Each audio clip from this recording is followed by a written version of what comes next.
Apoptosis को जानना होगा कि एपोप्टोसिस एक्चुअली में क्या प्रोसेस होता है। Apoptosis energy dependent biochemical process होता है जो कि प्रोग्राम सेल डेथ होता है। मीन्स कि यहाँ पे सेल की जो डेथ होती है वो प्रोग्राम फॉर्म में होती है, तो इसलिए हम लोग इसको प्रोग्राम सेल डेथ बोलते हैं। अब सबसे पहले तो यहाँ पे एपोप्टोसिस वर्ड कहाँ से आया। एपोप्टोसिस वर्ड एक ग्रीक वर्ड है जो कि दो वर्ड से मिलके बना है, एपो और यहाँ पे एपो एंड पिटोसिस है। तो यहाँ पे अगर एपो की बात करें तो एपो का मतलब होता है फ्रॉम और पिटोसिस का मतलब होता है फॉल ऑफ। तो यहाँ पे क्या हो रहा है कि एपोप्टोसिस फॉल ऑफ फ्रॉम। अब यहाँ पे ट्री लिखा हुआ है, वो इस सेंस में लिखा है कि सपोज कोई बॉडी है और उस बॉडी या कोई पर्टिकुलर ऑर्गन है, वहां से कुछ सेल्स फॉल ऑफ हो रही है, तो इसलिए उसको इस सेंस में यहाँ पे ट्री लिख दिया गया है कि पर्टिकुलर ऑर्गन है, वहां से कुछ सेल्स फॉल ऑफ हो रही है, तो इस वजह से उसको बोला गया फॉल ऑफ फ्रॉम ट्री। लेकिन एपोप्टोसिस का लिटरल मीनिंग जो होता है उसका मतलब है फॉल ऑफ फ्रॉम। तो अभी आपको क्या समझ में आया कि ये एक बायोकेमिकल प्रोसेस है, प्रोग्राम सेल डेथ होती है, एनर्जी डिपेंडेंट होती है और इसका मीनिंग क्या है, फॉल ऑफ फ्रॉम। अब इसके बाद यहाँ पे आप देख सकते हैं लिखा है इज एपोप्टोसिस गुड। तो अगर हम आपसे क्वेश्चन पूछेंगे तो आप सभी यही बोलेंगे कि हाँ एपोप्टोसिस बेनिफिशियल होती है। क्यों बेनिफिशियल होती है, एडवांटेज होता है, ये एक गुड थिंग है। Apoptosis is a good thing. हाँ, किस सेंस में गुड थिंग है, क्योंकि सपोज कि जब एम्ब्रियोनिक डेवलपमेंट होते हैं, सपोज ये हमारे फिंगर्स का डेवलपमेंट हुआ है, किसी एक टाइम पे एम्ब्रियोनिक डेवलपमेंट के टाइम हर जो डेवलपमेंट होता है हर एनिमल की अगर हम लोग बात करें तो वो एक जाइगोट के फॉर्म में था, जहाँ पे मास ऑफ सेल्स का फॉर्मेशन होता है। जब हम लोग एम्ब्रियोनिक डेवलपमेंट पढ़ते हैं जैसे कि ब्लास्टुला, गैस्टुला, फिर किस तरीके से डेवलपमेंट होते होते एक इंडिविजुअल का फॉर्मेशन होता है। तो इस तरह का अगर इतने number of mass of cells हैं, उसमें एक इंडिविजुअल का फॉर्मेशन डिफरेंट उसके बॉडी पार्ट बन रहे हैं, तो वो किस तरीके से बन रहे हैं, एपोप्टोसिस के थ्रू बन रहे हैं। क्योंकि इनिशियली बहुत सारे सेल्स रिक्रूट होते हैं एम्ब्रियोनिक डेवलपमेंट के टाइम, बट धीरे धीरे वो डिफरेंशिएट होते हैं पर्टिकुलर में और कुछ सेल्स को मींस डेथ कर दिया जाता है प्रोग्रामिंग के थ्रू, तो उसको हम लोग एपोप्टोसिस बोलते हैं। अब जैसे कि हमने बोला is apoptosis is good thing, yes it is a good thing, but this apoptosis, if this apoptosis too little, अगर ये बहुत कम हो, if apoptosis is too little it become bad thing in case of cancer। अगर हम लोग cancer की बात करते हैं तो कैंसर में एक्चुअली में क्या होता है, एपोप्टोसिस कम होती है, इसीलिए कैंसर सेल्स का फॉर्मेशन होता है। तो this good thing if it is too little it become a bad thing. तो अगर हम लोग एपोप्टोसिस को कैंसर के फॉर्म में बात करते हैं, हम आगे बताएंगे कि ऐसा क्या हो जाता है कि कैंसर सेल्स में एपोप्टोसिस नहीं हो पाता है, जिसकी वजह से ट्यूमर का फॉर्मेशन होता है। सपोज कि एक अनवांटेड सेल्स हैं ट्यूमर भी, और अगर उनको अनवांटेड है तो उनको इस बॉडी प्रोग्रामिंग करके उनको सेल्स को उनको रिमूव कर देना चाहिए, लेकिन ऐसा नहीं हो पाता है, एपोप्टोसिस वहां पे नहीं हो पाता है। कुछ रीजंस है जिसकी वजह से नहीं हो पाता है, वो हम आपको आगे बताएंगे। तो आप ये कह सकते हैं कि if this good thing is low और little then it become a dangerous things, means कि कैंसर सेल्स एपोप्टोसिस नहीं कर पाते। अगर this good thing too much, अगर ये गुड थिंग जो है मीन्स कि जो ये एपोप्टोसिस है ये अगर बहुत ज्यादा हो तो क्या कहीं हार्मफुल हो सकता है, वो बैड थिंग हो सकती है। किस जगह पे, अगर हम लोग HIV की बात करें, है ना, HIV जो एड्स कॉज करता है, तो ये क्या होता है, इम्यून रिस्पॉन्स में यहाँ पे वीक पड़ जाते हैं, और ऐसे केस में क्या होता है कि यहाँ पे इन सेल्स में जो इम्यून सेल्स होती है वहां पे एपोप्टोसिस बहुत ज्यादा होता है। तो this good thing if it is little then it is which kind of cells, cancer cells, और अगर ये बहुत ज्यादा हो रहा है तो जैसे कि HIV सेल्स होते हैं वहां पे ये बैड थिंग हो सकता है। तो एपोप्टोसिस वैसे तो बेनिफिशियल है, एडवांटेजियस है, बट कुछ केसेस में अगर कैंसर सेल्स में अगर ये एपोप्टोसिस कम होता है तो वहां पे हार्मफुल है, और अगर हम लोग HIV की बात करें तो वहां पे ये एपोप्टोसिस बहुत ज्यादा होता है। CD4 आपको बताएंगे हम आगे, तो वहां पे ज्यादा होने की वजह से क्या होता है कि HIV के पेशेंट में क्या होता है कि जो इम्यून सेल्स होते हैं वो जल्दी एपोप्टोसिस में होता है। तो इस तरीके से ये एपोप्टोसिस की हम लोगों ने बात की। अब एपोप्टोसिस में क्या क्या बायोकेमिकल चेंजेस होते हैं वो हम अभी आपको आगे बताने वाले हैं, बट इसके साथ साथ यहाँ पे क्या क्या होता है, मॉर्फोलॉजिकल और एंड बायोकेमिकल दोनों ही चेंजेस होते हैं, क्योंकि एक्चुअली में एपोप्टोसिस होने के लिए एपोप्टोटिक सेल्स बनते हैं, मींस की सेल्स जो होती है एपोप्टोटिक सेल्स जो जिसका एपोप्टोसिस होना है वो एक पर्टिकुलर एपोप्टोटिक बॉडीज बनाता है, तो इसलिए उसमें क्या होगा, मॉर्फोलॉजिकल चेंजेस होंगे। तो मॉर्फोलॉजिकल चेंजेस और बायोकेमिकल चेंजेस दोनों ही होते हैं जिस सेल को एपोप्टोसिस करना होता है। अब अगर हम लोग इसकी बात करें कि क्या क्या ऐसे मॉर्फोलॉजिकल चेंजेस होते हैं, तो जैसे कि सेल श्रिंकेज, यहाँ पे सेल श्रिंकेज लिखा है, ये पिक्नोसिस नहीं होगा, यहाँ पे पिक्नोसिस में होता है डीएनए कंडेंसेशन, जो यहाँ पे आप देख रहे हैं क्रोमैटिन कंडेंसेशन, ये होता है पिक्नोसिस।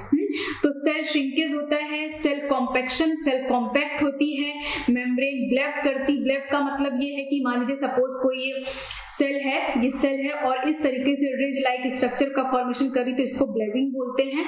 तो मेम्ब्रेन सेल क्या करती है, ब्लेब होती है। क्रोमैटिन कंडेंसेशन होता है जिसको हम लोग क्या बोलते हैं, पिक्नोसिस बोलते हैं। आपको याद रखना है, कुछ ये वर्ड्स हैं जिनको आपको दिमाग में रखना है कि क्रोमैटिन कंडेंसेशन का मतलब होता है पिक्नोसिस, इस वर्ड को बोला जाता है पिक्नोसिस। डीएनए फ्रेगमेंटेशन होता है और एपोप्टोटिक बॉडी बनती है अल्टीमेटली, और इस तरीके से एपोप्टोसिस हो जाता है। तो एपोप्टोसिस के प्रोसेस में क्या क्या चीजें होती है, अगर हम लोग मॉर्फोलॉजिकल बात करें तो सेल श्रिंक करती है, सेल के जो क्रोमैटिन होते हैं वो कंडेंस होते हैं, सेल कॉम्पैक्ट होती है, ब्लेबिंग होती है, इसके बाद फिर डीएनए फ्रेगमेंट या न्यूक्लियर का फ्रेगमेंटेशन हो जाता है और एपोप्टोटिक बॉडी बनती है, और इसके बाद एपोप्टोसिस हो जाती है फैगोसाइटोसिस के थ्रू। अब इसके बाद अगर हम लोग बात करें कि सेल को कैसे पता कि उसको भी एपोप्टोसिस करना है, तो जैसा आपको पता है कि मान लीजिए हम लोगों ने पढ़ा है प्लाज्मा मेम्ब्रेन, और प्लाज्मा मेम्ब्रेन में दो लीफलेट होते हैं, आउटर लीफलेट और इनर लीफलेट, ऐसा आप लोगों ने पढ़ा है, ठीक है, आउटर लीफलेट और इनर लीफलेट। तो अगर हम लोग यहाँ पे आउटर लीफलेट की बात करें तो हम लोग क्या देखते हैं, आउटर लीफलेट में क्या होता है, फॉस्फोटाइडिल, यहाँ पे कोलिन और स्फिंगोमाइलिन होता है, ठीक है, फॉस्फोटाइडिल कोलिन एंड स्फिंगोमाइलिन। और इनर की बात करें तो फॉस्फोटाइडिल सीरीन, ये फॉस्फोलिपिड्स पाए जाते हैं, फॉस्फोटाइडिल सीरीन्स और फॉस्फोटाइडिल इथिलामीन और फॉस्फोटाइडिल इनोसिटोल दोनों ही लीफलेट में पाए जाते हैं। तो अगर हम लोग प्लाज्मा मेम्ब्रेन की बात करते हैं तो आउटर लीफलेट में जो फॉस्फोलिपिड पाए जाते हैं फॉस्फोटाइडिल कोलिन और स्फिंगोमाइलिन पाया जाता है, इनर लीफलेट में पाया जाता है फॉस्फोटाइडिल सीरीन और इथिलेनामीन। अब इसके बाद जो ये फॉस्फोटाइडिल सीरीन है, एक्चुअली में क्योंकि सीरीन इसके पास एक OH ग्रुप है, अमाइनो एसिड है, तो इसकी वजह से यहाँ पे क्या है, नेगेटिविटी, इसके ऊपर एक नेगेटिव चार्ज होता है। तो अब ये जो इसलिए ये इनर साइड में जैसा आपको पता है ये कहीं ना कहीं कंट्रीब्यूशन करता है, सेल के अंदर आपको पता है नेगेटिव चार्ज होता है, तो कहीं ना कहीं इसका कंट्रीब्यूशन होता है नेगेटिव चार्ज में।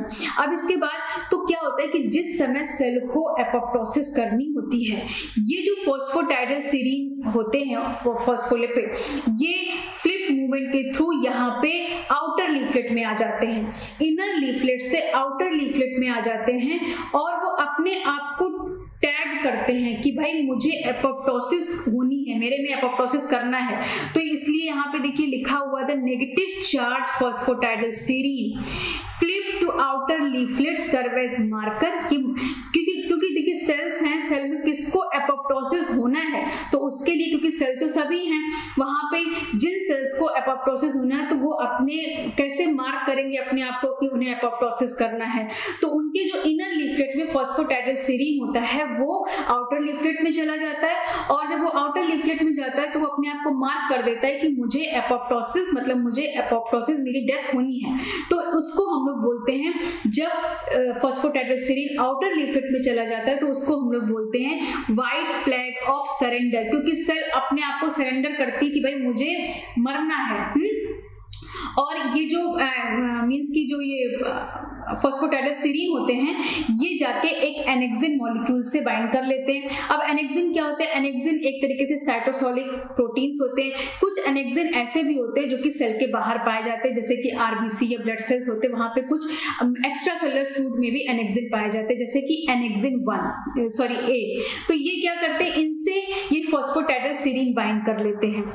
तो ये एक तरीके से फिर ये क्या देते हैं? सिग्नल देते हैं अपने नेबरिंग सेल्स को कि भाई हमें फैगोसाइटोस होना है, तो मैक्रोफेजेस के थ्रू फैगोसाइटोसिस हो जाता है।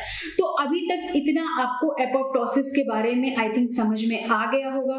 क्या क्या चीजें समझ में आई कि एपोप्टोसिस में मॉर्फोलॉजिकल और बायोकेमिकल चेंजेस होते हैं और ये एक एनर्जी डिपेंडेंट पाथवे है।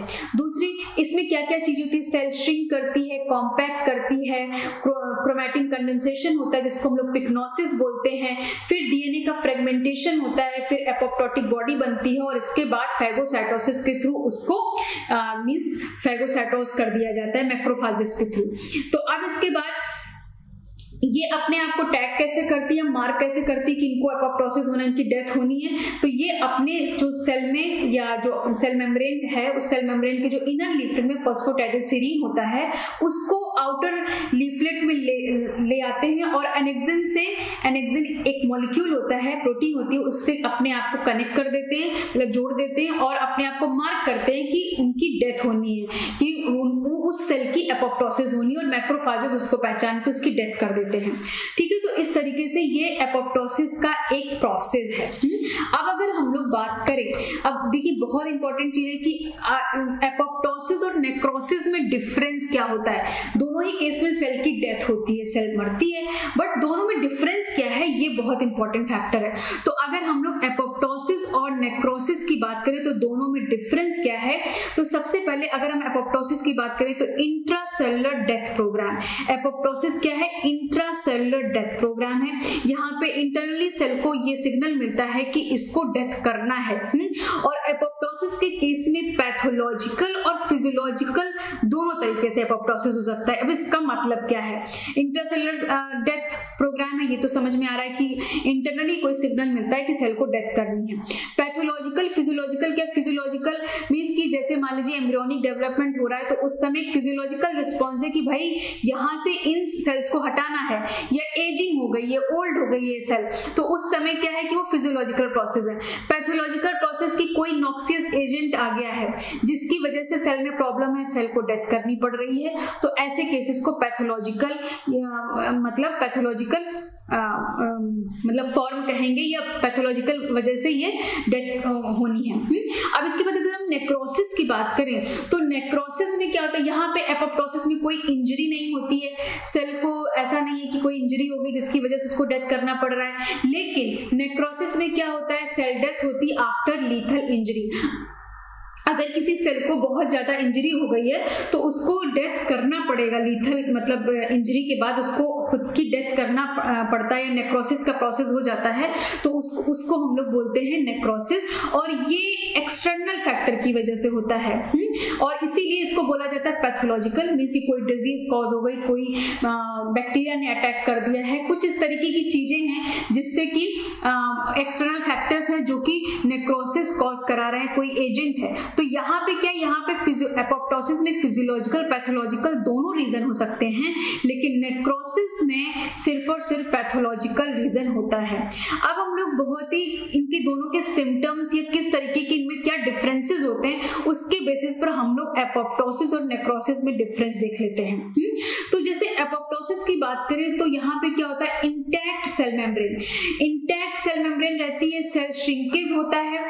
इसके बाद क्रोमैटिन कंडेंसेशन जिसको हम लोग पिक्नोसिस बोलते हैं, न्यूक्लियर डिग्रेडेशन जिसको हम लोग बोलते हैं कैरियोरहेक्सिस, है ना, इसको बोलते हैं कैरियोरहेक्सिस। तो ये आपको टर्मिनोलॉजीज याद करनी पड़ेंगी।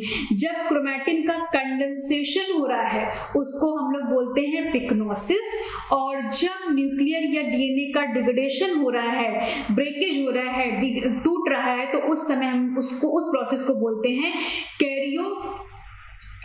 कैरियोहेक्सिस, ठीक है। और इसके बाद ऑर्गेनल ब्रेकेज होता है, ऑर्गन्स का ब्रेकेज होता है, एपोप्टोटिक बॉडीज बनती हैं। और इसके बाद एपोप्टोटिक बॉडीज के अंदर साइटोप्लाज्म भरा होता है, मींस की छोटे छोटे बॉडीज बन जाते हैं। एक ही सेल से कई सारे सेल्स एपोप्टोटिक बॉडीज बनती है बडिंग के थ्रू, एक प्रोसेस होता है बडिंग से, उस प्रोसेस के थ्रू एपोप्टोटिक बॉडी बनती है, उनके अंदर साइटोप्लाज्म भरा रहता है और इसके बाद वो फेगोसाइटोस हो जाते हैं। और इन तरह के प्रोसेस में मतलब एपोप्टोसिस में कोई इन्फ्लेमेशन कॉज नहीं होता है। लेकिन अगर हम लोग नेक्रोसिस की बात करें तो यहाँ भी सेल मेम्ब्रेन का डिसरप्शन होगा। यहाँ पे इंटैक्ट थी सेल मेम्ब्रेन, यहाँ पे क्या हो रही है कि सेल मेम्ब्रेन का डिसरप्शन हो रहा है, स्वेलिंग हो रही है, यहाँ पे मींस की सेल स्वेल कर रही है। और यहाँ पे पिक्नोसिस मतलब कि क्रोमैटिन कंडेंसेशन, कैरियोहेक्सिस मींस की न्यूक्लियर डिग्रेडेशन तो होगा ही होगा। साथ में यहाँ पे एक एडिशनल प्रोसेस है जिसको बोलते हैं कैरियोलिसिस। कैरियोलिसिस का मतलब होता है डिसोल्यूशन ऑफ मींस साइटोसोल और न्यूक्लियर मींस की क्रोमैटिन, इनका सबका डिसोल्यूशन हो जाता है, उसको बोलते हैं कैरियोलिसिस। तो यहाँ पे डिसोल्यूशन जैसी चीज नहीं हो रही क्योंकि यहाँ पे जो एपोप्टोटिक बॉडी बन रही है उनके अंदर साइटोप्लाज्म भरा हुआ है, लेकिन यहाँ पे कंप्लीटली एक तरीके से धीरे धीरे करके डिसोल्यूशन हो जाता है क्रोमैटिन का और साइटोप्लाज्म का। यहाँ पे कोई जैसे यहाँ पे एपोप्टिक बॉडी बन रही थी, एपोप्टोटिक बॉडीज बन रही थी, यहाँ पे कोई वेसिकल्स का फॉर्मेशन नहीं होता है। सेल लिसिस, सेल की लिसिस होती है, जब लिसिस होगी तो इन्फ्लेमेशन क्रिएट होगा, इन्फ्लेमेशन कॉज होगा। बट ये प्रोसेस एनर्जी इंडिपेंडेंट है, यहाँ पे एनर्जी की जरूरत नहीं होती है, एपोप्टोसिस में एनर्जी की जरूरत होती है।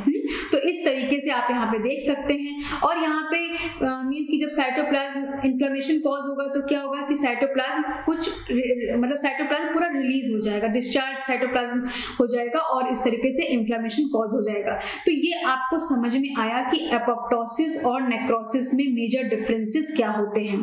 हाउ इंड्यूस्ड एपोप्टोसिस, क्योंकि हम लोग एपोप्टोसिस की बात करें, देखिए अभी हम लोगों ने एपोप्टोसिस की बात कर ली, नेक्रोसिस एपोप्टोसिस में डिफरेंस क्या है उसकी बात कर ली, एपोप्टोटिक प्रोग्राम सेल डेथ और non apoptotic programme cell death किसको कहा जाता है उसके बारे में डिस्कशन किया। अब हम लोग आगे बढ़ रहे हैं एपोप्टोसिस के बारे में कि प्रोग्राम जो ये एपोप्टोसिस है वो कैसे कॉज होता है, क्या सिग्नल्स मिलते हैं जिससे एपोप्टोसिस इंड्यूस होता है। तो कुछ पॉजिटिव सिग्नल होते हैं। अगर हम लोग पॉजिटिव सिग्नल की बात करें तो यहाँ पे देख सकते हैं नीडेड फॉर सेल सर्वाइवल, जैसे कि ग्रोथ फैक्टर और इंटरल्यूकिन 2। इंटरल्यूकिन 2 की अगर हम लोग बात करें तो ये क्या होते हैं, साइटोकाइन सिग्नलिंग रिसेप्टर होते हैं, साइटोकाइन सिग्नलिंग मॉलिक्यूल जो कि इम्यून रिस्पांस में काम करते हैं। और ये क्या करते हैं, रेगुलेट करते हैं, किसका रेगुलेशन करते हैं, IL-2 WBC का। तो मींस कि अगर कोई सेल को एपोप्टोसिस, जैसा हमने बताया कि सिर्फ सेल डेथ तो है लेकिन कभी कभी सेल को अपने उस ऑर्गेनिज्म को सरवाइव करने के लिए, मेंटेन करने के लिए भी एपोप्टोसिस करना होता है। सेल अपना तो सेक्रीफाइस करती है, एक तरीके से एपोप्टोसिस क्या होता है, सुसाइड होता है।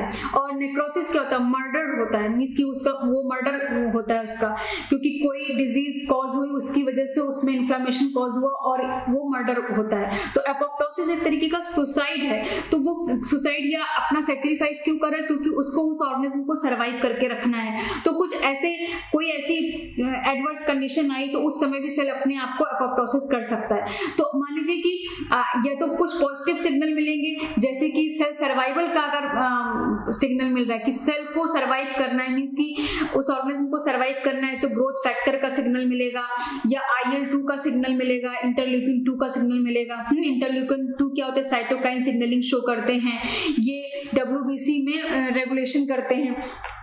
और कुछ नेगेटिव सिग्नल्स होते हैं। नेगेटिव सिग्नल्स में जैसे कि ऑक्सीडेंट, कोई ऐसा ऑक्सीडेंट आ गया या कोई डैमेज हो गया DNA में या कोई प्रोटीन मिसफोल्डेड हो गई, तो ऐसे भी केस में एपोप्टोसिस हो सकता है। तो ये क्या होते हैं, नेगेटिव सिग्नल्स होते हैं। तो कुछ पॉजिटिव सिग्नल्स होते हैं, कुछ नेगेटिव सिग्नल्स होते हैं जिसकी वजह से एपोप्टोसिस इंड्यूस होता है। पॉजिटिव सिग्नल्स में ग्रोथ फैक्टर्स होता है, इंटरल्यूकिन 2 हो सकता है। और नेगेटिव सिग्नल्स में अगर कोई ऑक्सीडेटिव स्ट्रेस हो गया है, डैमेज हो गया है DNA में, मिसफोल्डेड प्रोटीन हो गई है, तो ऐसे केस में नेगेटिव सिग्नल्स मिलते हैं एपोप्टोसिस करने के लिए। अब अगर हम लोग एपोप्टोसिस की बात करें तो यहाँ पे बेसिकली जो अगर हम लोग ग्रोथ फैक्टर की बात करते हैं तो TNF अल्फा एक रिसेप्टर होता है जिसका एक लीगेंड होता है FASL, इसके बारे में अभी हम अपने नेक्स्ट वीडियो में बताएंगे, सरफेस पे पाया जाता है जिसके थ्रू ये एपोप्टोसिस भी इंड्यूस कर सकता है। इसके थ्रू भी एपोप्टोसिस इंड्यूस हो सकता है। अब इसके बाद हम लोग आगे बढ़ते हैं कि अच्छा एपोप्टोसिस की जरूरत ही क्यों पड़ी, क्यों जरूरत है एपोप्टोसिस होना। वैसे तो आप लोग जानते हैं डेवलपमेंट के कंटेक्स्ट में अगर हम लोग बात करें तो बहुत सारे ऐसे बॉडी पार्ट होते हैं जिनको रिमूव करने की जरूरत होती है, इसलिए एपोप्टोसिस की जरूरत होती है। तो ऐसे प्रोसेस सोनिक हेजॉग एक पाथवे होता है, डेवलपमेंटल बायोलॉजी में अक्सर पढ़ते हैं लोग, सोनिक हेजॉग पाथवे के थ्रू ये चलता है। तो वहां पे जितनी भी जो एम्ब्रियोनिक डेवलपमेंट होता है, जैसे आपको पता है कि जब जाइगोट बनता है, जाइगोट से मास ऑफ सेल्स बनते हैं और फिर अल्टीमेटली एक इंडिविजुअल क्रिएट होता है जिसका प्रॉपर आर्म होता है, हर चीज उसका एक डेफिनेट फॉर्म में बना होता है। तो ये कैसे पॉसिबल है? ये पॉसिबल है एपोप्टोसिस के थ्रू कि कहाँ पे किन पार्ट्स को हटाना है, किन सेल्स को हटाना है, किन सेल्स को रिक्रूट करना है जब इंडिविजुअल का डेवलपमेंट हो रहा है। तो ये सब करने के लिए बहुत सारे पाथवेज होते हैं, तो उसमें से एक सोनिक हेजॉग पाथवे भी होता है जिसके थ्रू ऐसा चीजें पॉसिबल है।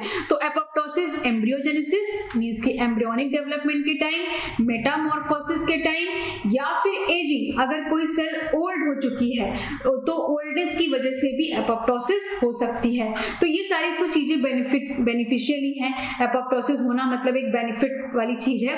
लेकिन कहाँ पे ये एपोप्टोसिस अगर कम होती है, ये जो अगर कम होती, कहाँ पे कैंसर सेल्स में अगर ये कम होती है तो वहां पे कैंसर कॉज हो जाता है। या फिर अगर एपोप्टोसिस ज्यादा हो गई, HIV जो पेशेंट सफरिंग है जिनको HIV का, तो उनमें क्या होता है कि एपोप्टोसिस ज्यादा होने की वजह से इम्यून सेल्स जो हैं वो जल्दी एपोप्टोसिस उनमें हो जाता है।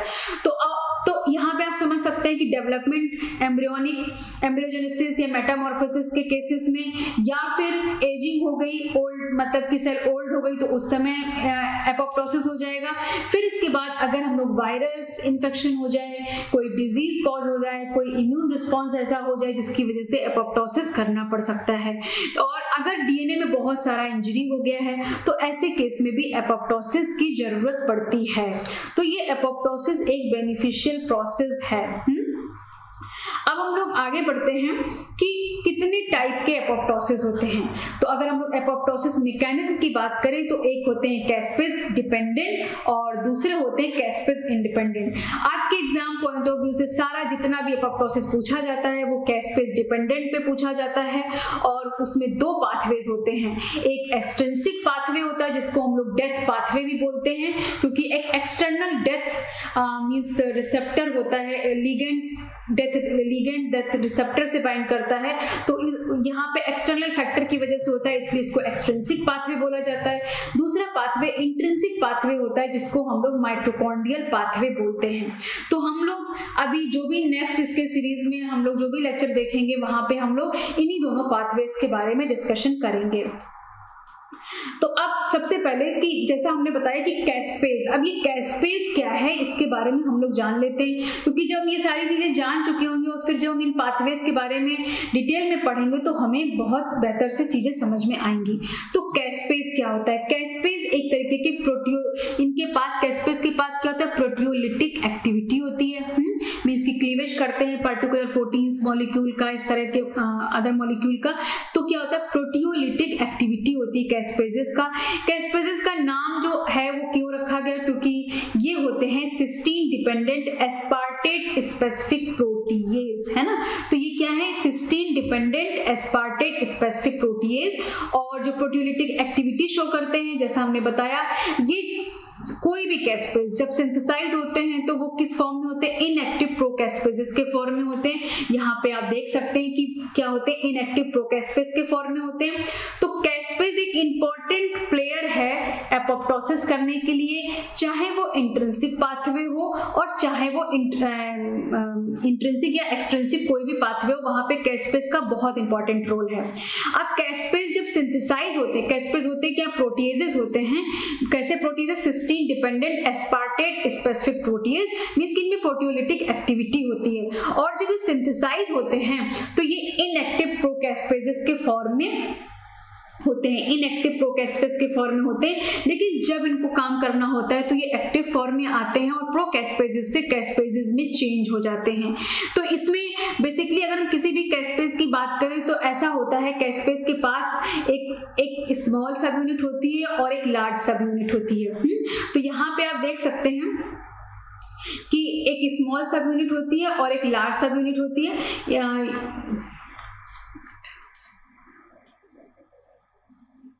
हाँ, एक स्मॉल सब यूनिट होती है, एक लार्ज सब यूनिट होती है। तो यहाँ पे आप देख रहे हैं कि जो कैस्पेज, ये डायग्राम बना हुआ है कैस्पेज का, ये प्रोकैस्पेज 9 है जो कि एक इनएक्टिव फॉर्म में।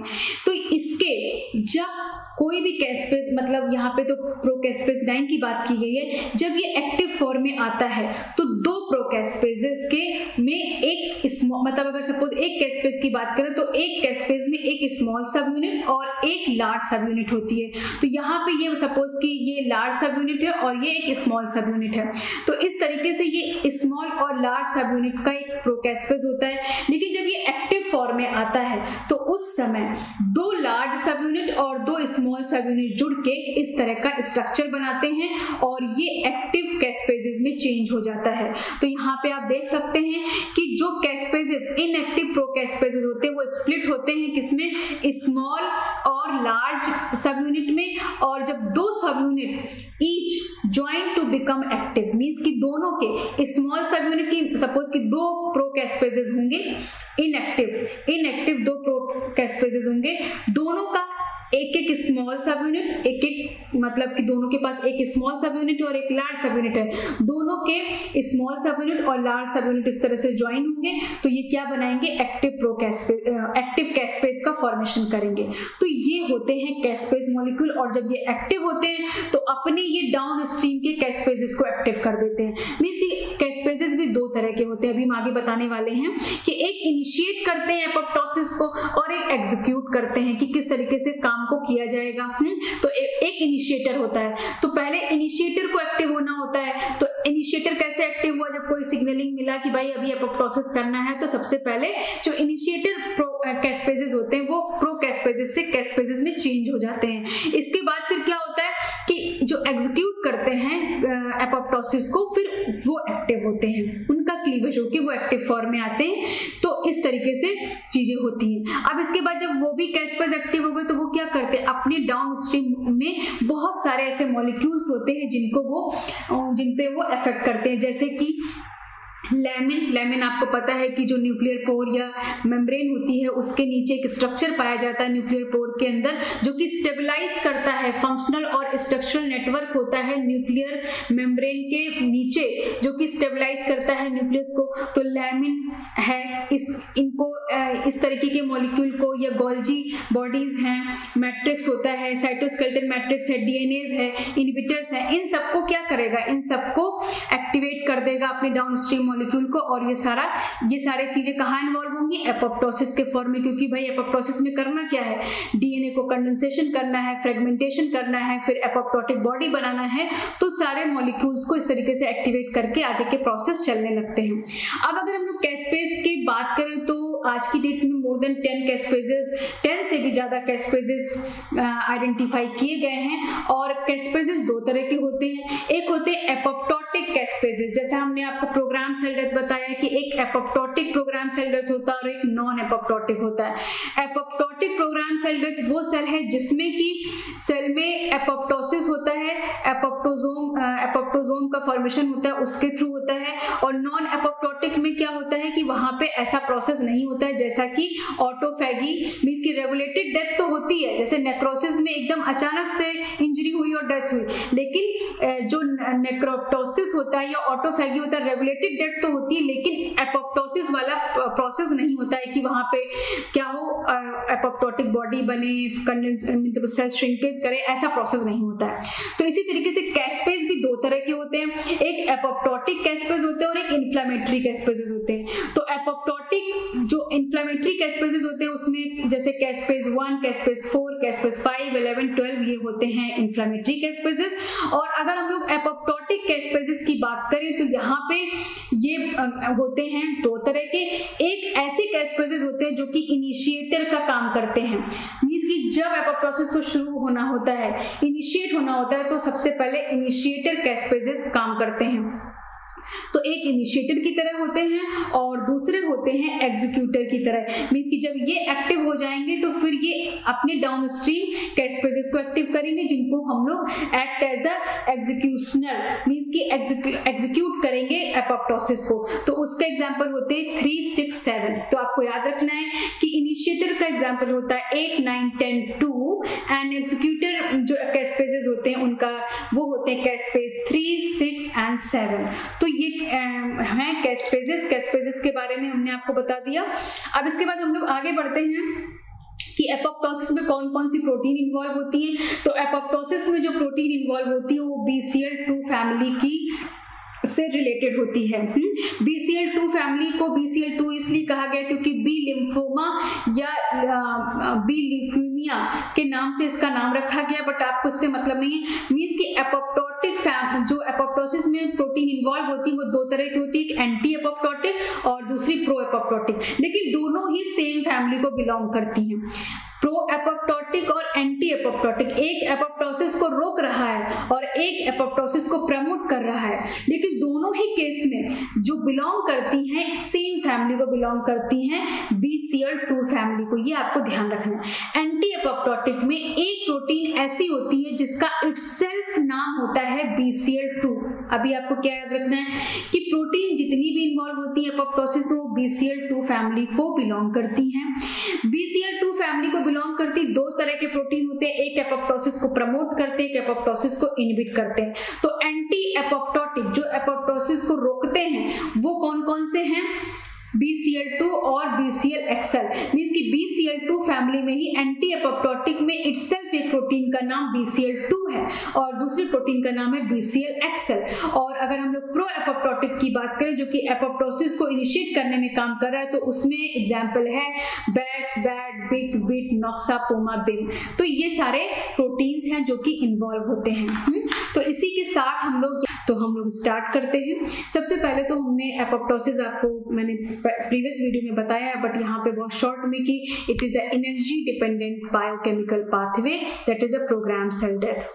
तो इसके बारे में डिटेल में हमने बताया कि एपोप्टोसिस में क्या क्या चीजें होती हैं, किस टाइप का एपोप्टोटिक बॉडी किस तरीके से फॉर्म होते हैं, क्या क्या मॉर्फोलॉजिकल चेंजेस होते हैं, फिजिकल चेंजेस सेल में होते हैं, वो सारी चीजें हम डिस्कस कर चुके हैं। तो आज हम लोग यहाँ पे बात करने वाले हैं टाइप ऑफ एपोप्टोसिस। दो तरह के एपोप्टोसिस होते हैं, जैसे कि एक कैस्पेज डिपेंडेंट एपोप्टोसिस होते हैं। तो कैस्पेज डिपेंडेंट एपोप्टोसिस जो प्रोसेस होता है उसमें क्या होता है कि वहां पे कैस्पेजेस का इन्वॉल्वमेंट होता है। कैस्पेजेस होते क्या है? कैस्पेजेस एक के पास प्रोटियोलिटिक एक्टिविटी होते हैं, एक टाइप के प्रोटीएजेस होते हैं, और दूसरे टाइप के कैस्पेजेस इंडिपेंडेंट होते हैं। तो बेसिकली हम लोग कैस्पेजेस डिपेंडेंट पाथवे के बारे में डिस्कशन करेंगे और उसमें दो पाथवे होते हैं, एक एक्सट्रिंसिक पाथवे और एक इंट्रिंसिक पाथवे। तो सबसे पहले इंट्रिंसिक पाथवे को हम लोग माइटोकॉन्ड्रियल पाथवे भी बोलते हैं और उसी के बारे में आज हम लोग डिस्कस करने वाले हैं। तो सबसे पहले बहुत शॉर्ट में हम आपको, क्योंकि आगे कैस्पेज आने वाला है तो आपको ये पता होना चाहिए कि कैस्पेजेस का फंक्शन क्या है। Caspases are a proteases, they are cysteine dependent aspartate specific protease और it has the proteolytic activity. इनके पास प्रोटियोलिटिक एक्टिविटी होती है। They are synthesized in the form of inactive procaspases. Inactive procaspases के फॉर्म में सिंथेसाइज होते हैं। They having 2 units, one small and one large subunit. और ये जब एक्टिव फॉर्म में आते हैं तो दो प्रोकैस्पेजेस मिलके अपने दोनों सब यूनिट, स्मॉल सब यूनिट और लार्ज सब यूनिट को मिला के एक स्ट्रक्चर फॉर्म करते हैं, कन्फर्मेशन चेंज करते हैं और उस तरीके से वो एक्टिव फॉर्म में आ जाते हैं। तो जो प्रोकैस्पेजेस होते हैं या कैस्पेजेस की अगर हम लोग बात करें तो ये दो तरह के होते हैं, एक इनिशिएटर कैस्पेजेस होते हैं और दूसरे एग्जीक्यूटर कैस्पेजेस होते हैं। जब एपोप्टोसिस मींस सेल को जब सिग्नल मिलता है कि एपोप्टोसिस करना है तो उसी समय सबसे पहले क्या होता है, इनिशिएटर कैस्पेजेस एक्टिव होते हैं और बाद में फिर एग्जीक्यूट जो करते हैं एपोप्टोसिस को वो कैस्पेजेस एक्टिव होते हैं। तो यहाँ पे आप देख सकते हैं कि सपोज कि ये कैस्पेज है और यहाँ पे दो स्मॉल सब यूनिट इस तरीके से लार्ज सब यूनिट जुड़ के ये एक्टिव फॉर्म में चेंज हो गया है। इसके बारे में हमने अपने लास्ट वीडियो में बताया है, बट यहाँ पे हम लोग बहुत शॉर्ट में डिस्कशन करेंगे। अब यहाँ पे देखिए प्रोटीन जो इन्वॉल्व है, यहाँ पे 2 तरह के प्रोटीन इन्वॉल्व है। BCL2 फैमिली प्रोटीन, इसको कहते हैं जो प्रोटीन एपोप्टोसिस के प्रोसेस में इन्वॉल्व होते हैं उनको हम लोग BCL2 फैमिली प्रोटीन कहते हैं, जिसका नाम या इसका नाम रखा गया लिम्फोमा 2 से या ल्यूकेमिया 2 के नाम पे इनको BCL2 फैमिली प्रोटीन कहा गया है। अब इनका तो इसमें कुछ प्रोटीन ऐसी होती है जो कि एपोप्टोसिस को इनहिबिट करती हैं और कुछ प्रोटीन्स ऐसी होती है जो कि एपोप्टोसिस को प्रमोट करती हैं, लेकिन दोनों कॉन्ट्राडिक्टरी रोल प्ले कर रही हैं, लेकिन सेम फैमिली को बिलोंग करती है जो कि BCL2 फैमिली की प्रोटीन होती है। अगर हम लोग एंटी एपोप्टोटिक की बात करें तो जिसमें एक प्रोटीन का इटसेल्फ BCL2 नाम होता है और दूसरे का नाम होता है BCLXL, और प्रो एपोप्टोटिक की बात करें तो बैड, वैक्स, बिट, नॉक्सा, प्यूमा, ये सब क्या है, प्रो एपोप्टोटिक प्रोटीन है जो कि एपोप्टोसिस को प्रमोट करती हैं। तो अब हम लोग इसके बाद आगे बढ़ते हैं। अब हम लोग इंट्रिंसिक पाथवे के बारे में आते हैं। तो इंट्रिंसिक पाथवे को बोला जाता है माइटोकॉन्ड्रियल पाथवे। इस पाथवे में माइटोकॉन्ड्रिया में जो साइटोक्रोम C होता है उसको रिलीज कराया जाता है साइटोसोल में। मींस कि अगर ये सेल है, सेल में ये माइटोकॉन्ड्रिया है, तो इसमें जो ये साइटोक्रोम C यहाँ पाया जाता है उसको रिलीज करा दिया जाता है साइटोसोल में, और इस तरीके से जब ये साइटोक्रोम C रिलीज होता है तो ये प्रोकैस्पेजेस को एक्टिव फॉर्म में चेंज कर देता है। तो किस प्रोसेस के थ्रू करता है वो हम अभी आगे बताएंगे। तो चेंज करता है और इस तरह से एपोप्टोसिस इनिशिएट हो जाती है। क्योंकि इनिशिएट करने वाला कौन है, माइटोकॉन्ड्रियल साइटोक्रोम C, इसलिए इस पाथवे को माइटोकॉन्ड्रियल पाथवे भी कहा जाता है, इंट्रिंसिक पाथवे को। अब देखिए यहाँ पे एक्चुअली में होता क्या है, mitochondrial outer membrane permeability is very important for this pathway, क्योंकि साइटोक्रोम C को बाहर आना है, और साइटोक्रोम C बाहर कब आ पाएगा, जब माइटोकॉन्ड्रिया की आउटर मेम्ब्रेन परमिएबल होगी, तभी साइटोक्रोम C बाहर आ सकता है। तो जब वो बाहर आएगा तभी वो आगे के प्रोसेस कैस्पेजेस को एक्टिव कर पाएगा। तो अभी यहाँ पे एक सीक्वेंस लिखा हुआ है, बट आई थिंक इतना आपको सीक्वेंस समझ में नहीं आएगा, क्योंकि अभी जब हम आगे आपको बता देंगे तो ये सीक्वेंस आप ज्यादा अच्छे से समझ पाएंगे। फिर भी आप यहाँ पे समझिए कि सबसे पहले क्या होता है कि साइटोक्रोम C बाहर निकलता है। जैसे ही एपोप्टोसिस का सिग्नल मिलता है, माइटोकॉन्ड्रिया से एपोप्टोसिस बाहर निकलता है और किससे इंटरेक्ट करता है, एक प्रोटीन होती है FF1 फैक्टर होता है, उस फैक्टर से ये इंटरेक्ट करता है और ATP की हाइड्रोलिसिस करवाता है। क्योंकि आपको पता है कि ये क्या है, एनर्जी डिपेंडेंट पाथवे होता है एपोप्टोसिस। तो यहाँ पे क्या होता है कि ATP की हाइड्रोलिसिस होती है और फिर क्या होता है, FF का कन्फर्मेशन चेंज होता है, और जब वो कन्फर्मेशन चेंज होता है तो वो प्रोकैस्पेज 9 को कैस्पेज 9 में चेंज कर देता है। अब मतलब फिर से एक बार हम बता रहे हैं कि जैसे ही एपोप्टोसिस का होना होता है, सेल को सिग्नल मिलता है, तो साइटोक्रोम C माइटोकॉन्ड्रिया के अंदर से रिलीज होता है। रिलीज होने के बाद वो साइटोप्लाज्म में आता है बाहर, वहां पे FF एक फैक्टर होता है जिससे इंटरेक्ट करता है। FF के पास जैसे ही साइटोक्रोम C FF से इंटरेक्ट करता है, FF ATP की हाइड्रोलिसिस कर देता है।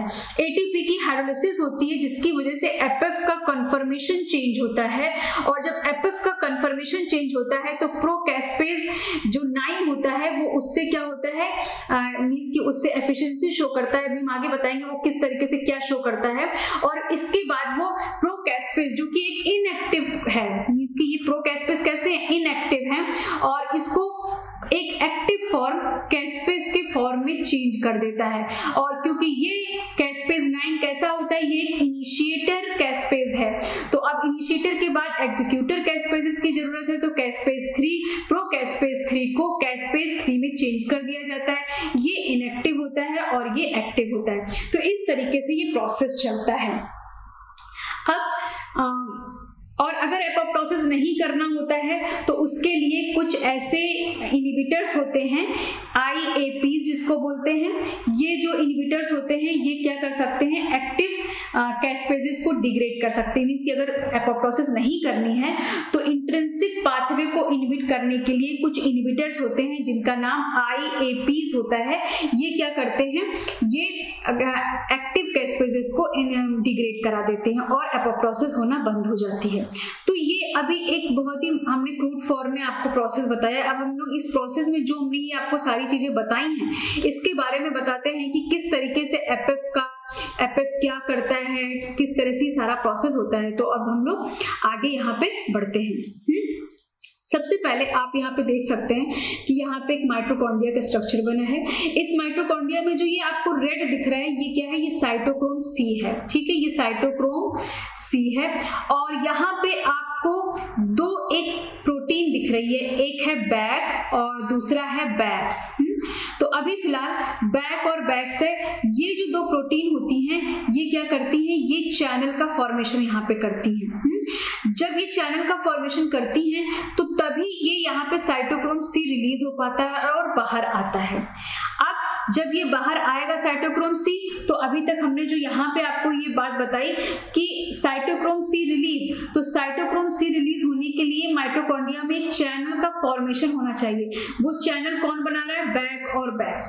तो अभी हम लोग यहाँ पे रुक जाते हैं। अब हम लोग पहले तो यहाँ पे एपोप्टोसिस में इन्वॉल्व होने वाले प्रोटीन के बारे में थोड़ा अच्छे से देख लेते हैं कि किस तरीके से BCL2 फैमिली की प्रोटीन काम करती हैं। BCL2 फैमिली की प्रोटीन के बारे में अभी हमने आपको जस्ट बताया कि BCL2 फैमिली की दो तरह की प्रोटीन होती है, एक प्रो एपोप्टोटिक और दूसरी एंटी एपोप्टोटिक। तो जो प्रो एपोप्टोटिक होती है उनकी दो सब फैमिली होती है, मींस की BCL2 एक मेन फैमिली है जिसमें प्रो एपोप्टोटिक और एंटी एपोप्टोटिक दोनों ही प्रोटीन होती हैं। BCL2 फैमिली में प्रो एपोप्टोटिक की फर्दर दो कैटेगरी है, दो सब फैमिलीज हैं, एक होती है BH123 और दूसरा होता है BH3 only. BH3 only domain पाया जाता है, मींस कि ये नाम क्या है, नाम ये डोनेट कर रहा है कि जो ये डोमेन पाया जा रहा है, तो यहाँ पे BH1, BH2, BH3 डोमेन है और यहाँ पे इस वाली प्रोटीन में BH3 डोमेन ओनली पाया जाता है। तो इसके एग्जांपल्स होते हैं बैक और बैक्स, ठीक है, ये आपको याद रखना है। BCL2 फैमिली में प्रो एपोप्टोटिक की दो सब फैमिली होती है, एक होती है प्रो एपोप्टोटिक BH123, मींस कि BH123 जैसा आप यहाँ पे देख सकते हैं कि ये BCL2 फैमिली की प्रो एपोप्टोटिक की BH123 फैमिली की प्रोटीन है। यहाँ पे तीन डोमेन आपको दिख रहे हैं, BH1, BH2, BH3, तो ये इस फैमिली को बिलोंग करती है। और इसके जो एग्जाम्पल्स होते हैं बैक्स और बैक होता है। ये दोनों प्रोटीन माइटोकॉन्ड्रिया में चैनल मींस की आउटर मेम्ब्रेन की परमेबिलिटी को बढ़ाता है। कैसे? क्योंकि ये दोनों प्रोटीन साइटोप्लाज्म से इस माइटोकॉन्ड्रिया में जाके यहाँ पे चैनल का फॉर्मेशन करते हैं और इस तरीके से साइटोक्रोम रिलीज होता है। तो क्योंकि ये प्रो एपोप्टोटिक है, ये एपोप्टोसिस कराने वाली प्रोटीन है, तो एपोप्टोसिस कराने के लिए साइटोक्रोम सी को रिलीज करना होगा माइटोकॉन्ड्रिया से। तो इसके लिए दो प्रोटीन होती हैं, बैक्स और बैक, और ये दोनों बैक्स और बैक जो प्रोटीन होती हैं ये क्या करती हैं कि ये साइटोक्रोम यहाँ पे चैनल का फॉर्मेशन करती है और साइटोक्रोम सी रिलीज हो जाता है। तो ये आपको पहले तो प्रो एपोप्टोटिक प्रोटीन में BH123 फैमिली के बारे में पता होना चाहिए, बैक्स और बैक चैनल का फॉर्मेशन ये करती हैं। इसके बाद इसी BCL2 फैमिली में प्रो एपोप्टोटिक में ही दूसरा एक और सब फैमिली है जिसको BH3 फैमिली बोला जाता है, सब फैमिली। तो BH3 में क्या होता है कि सिर्फ और सिर्फ BH3 डोमेन होता है इसी प्रोटीन्स में। और इसमें इसके एग्जांपल्स क्या हैं, जैसे कि बैड, बिन, बिड, प्यूमा, नॉक्सा, इनबिट। ये क्या करते हैं, ये जो फैमिली के प्रोटीन है मींस की ये क्या करते हैं, ये BCL2 और BCLXL को इनहिबिट करते हैं। मतलब कि BCL2 और BCLXL एंटी एपोप्टोटिक प्रोटीन को इनहिबिट करेगा। भाई जब एपोप्टोसिस करना है तो जो एपोप्टोसिस करने नहीं दे रही है प्रोटीन, उन प्रोटीन को इनहिबिट करना होगा। तो उन प्रोटीन को इनहिबिट करने के लिए कुछ प्रो एपोप्टोटिक प्रोटीन ही उन प्रोटीन को इनहिबिट करती है। किस तरीके से? यहाँ पे ये जो बैड, बिन, बिट, प्यूमा, नॉक्सा है, ये सब प्रोटीन्स क्या करती है, BCL2 और BCLXL को इनहिबिट कर देती हैं और ये एंटी एपोप्टोटिक है। तो अब ये एपोप्टोसिस को रोक नहीं पाएंगे और एपोप्टोसिस हो जाएगा। तो यहाँ पे आप देख सकते हैं साइटोक्रोम सी है, यहाँ पे बैक्स और बैक ने तो अपना चैनल बना के रखा ही है। साथ में यहाँ पे ये देखिए बैड है, यहाँ पे ये जो बैड है, ये बैड ने क्या करके रखा है, बैड ने पकड़ के रखा है BCLXL को और BCL2 को। और BCLXL और BCL2 क्या है, एंटी एपोप्टोटिक प्रोटीन है। तो अब एंटी एपोप्टोटिक प्रोटीन को प्रो एपोप्टोटिक प्रोटीन ने इनहिबिट कर दिया, अब ये प्रोटीन इनहिबिट हो गई तो अब ये एपोप्टोसिस को रोक तो पाएंगे नहीं, और यहाँ पे बैक्स और बैक ऑलरेडी चैनल बना लिया, साइटोक्रोम सी रिलीज हो चुका है, तो अब क्या है, एपोप्टोसिस होगी। तो प्रो एपोप्टोसिस इस तरह से काम करती है प्रोटीन। अब हम लोग एंटी एपोप्टोटिक की बात करें, जो एंटी एपोप्टोटिक प्रोटीन होती है वहां पे 4 डोमेन होते हैं। होती BCL2 ही फैमिली है, लेकिन यहाँ पे 4 डोमेन होते हैं, BH1, BH2, BH3, BH4 domain होता है। ये कहाँ पे पाए जाते हैं? BCL2 देखा गया है कि ये आउटर माइटोकॉन्ड्रियल मेम्ब्रेन में पाया गया है, या BCL-XL भी पाई जाती है प्रोटीन। और ये क्या करते हैं, ये proteins pro apoptotic BH1-2-3 family से बाइंड कर पाते हैं। ठीक है, देखिए यहाँ पे क्या है कि ये BH, जैसे कि बैक्स और बैक आप देख रहे हैं, तो क्या होता है कि एक टाइम ऐसा होता है कि बैक और बैक से ये प्रोटीन बाइंड कर लेते हैं। जो चैनल बनाने वाली प्रोटीन है, ये जो चैनल बनाने वाली प्रोटीन है, जब एपोप्टोसिस नहीं करना है तो उस समय ये बैक्स और बैक जो प्रोटीन है, ये जो चैनल बनाने वाली प्रोटीन है, इनको क्या करता है, इनको ये एंटी एपोप्टोटिक प्रोटीन इनहिबिट करके रखता है और चैनल का फॉर्मेशन नहीं हो पाता है। तो जैसा आप देख सकते हैं कि BCL-XL है, आउटर मेम्ब्रेन में पाई और ये बैक्स है, तो बैक्स को इनहिबिट करके रखा है, तो अब चैनल ही नहीं बनेगा, तो साइटोक्रोम सी रिलीज नहीं होगा। जब एपोप्टोसिस नहीं होनी है तो एंटी एपोप्टोटिक प्रोटीन BCL-XL और BCL2 क्या करेंगे, ये चैनल बनाने वाले प्रोटीन बैक्स और बैक को इनहिबिट कर देंगे और चैनल का फॉर्मेशन नहीं हो पाएगा, तो साइटोक्रोम सी रिलीज नहीं होगा और एपोप्टोसिस इनिशिएट हो नहीं पाएगा। लेकिन जब एपोप्टोसिस होना होता है तो प्रो एपोप्टोटिक के BH3 फैमिली की प्रोटीन बैड इन दोनों प्रोटीन को इनहिबिट करती है, तो ये आपको ध्यान में रखना है। तो अब यहाँ पे एंटी एपोप्टोटिक में आपको याद रखते हैं कि BCL2 और BCL-XL क्या करते हैं, बैक्स और बैक चैनल फॉर्म करने वाले प्रोटीन को बाइंड कर लेते हैं और उनको इनहिबिट कर देते हैं। तो इस तरीके से अभी आपको क्लियर हो चुका होगा कि प्रो एपोप्टोटिक का क्या काम है, एंटी एपोप्टोटिक का काम क्या है, और जब एपोप्टोसिस होती है तो इनको किस तरीके से रेगुलेट किया जाता है। तो ये आपने रेगुलेशन देख लिया। अब हम लोग यहाँ पे आगे बढ़ते हैं, जो हम लोगों ने यहाँ पे बात की थी। अब आप यहाँ पे देख सकते हैं कि ये बैक्स और बैक क्या है, ये प्रो एपोप्टोटिक है, किस फैमिली को बिलोंग कर रहे हैं, BH1-2-3 फैमिली को ये प्रो एपोप्टोटिक प्रोटीन है, बिलोंग करते हैं। जब एपोप्टोसिस होना है तो ये प्रोटीन्स क्या होते हैं, ये प्रोटीन्स यहाँ पे चैनल का फॉर्मेशन करते हैं और साइटोक्रोम सी रिलीज हो जाता है। जब साइटोक्रोम सी रिलीज होता है तो ये क्या करता है कि मींस क्या होता है कि यहाँ पे आप देख सकते हैं ये एपएफ है, ये एपएफ इनहिबिटेड फॉर्म में है। एपएफ के पास एक डोमेन होता है जिसको बोला जाता है card domain, caspase recruitment domain. Card का मीनिंग क्या होता है, कैस्पेज रिक्रूटमेंट डोमेन। तो एक एपएफ है, एपएफ का फुल नाम मींस नेम क्या है, apoptotic protease activating factor. Apoptotic protease activating factor means कि एपोप्टोसिस में जो प्रोटीएजेस हैं उनको एक्टिवेट करने वाला एक फैक्टर है। तो यहाँ पे ये क्या है, ये एक क्या है, एपएफ है। एपएफ में एक कार्ड है, कार्ड इनहिबिटेड, इस तरह का ये स्ट्रक्चर बना हुआ है। लेकिन जैसे ही साइटोक्रोम सी यहाँ पे बाइंड करता है, ये इस तरह से स्ट्रक्चर ओपन हो जाता है, क्योंकि यहाँ पे क्या होता है, यहाँ पे एटीपी की हाइड्रोलिसिस होती है। अब होता क्या है कि एक कार्ड को मींस एक एपएफ को एक्टिवेट होने के लिए एक एटीपी की जरूरत पड़ती है और इस तरीके से 7 एपएफ एक्टिव होते हैं। और 7 एपएफ एक्टिव होके, क्योंकि यहाँ पे सबके ऊपर क्या साइटोक्रोम सी यहाँ पे आ गया और ये एपएफ में जो कार्ड रीजन था वो फ्री हो गया, क्योंकि कार्ड रीजन अभी तक ऐसे फॉर्म में था, अभी ये किस फॉर्म में आ गया, फ्री फॉर्म में आ गया। ये एपएफ है पूरा ग्रीन और यहाँ पे कार्ड डोमेन है और इसके बाद यहाँ पे साइटोक्रोम सी ने बाइंड किया।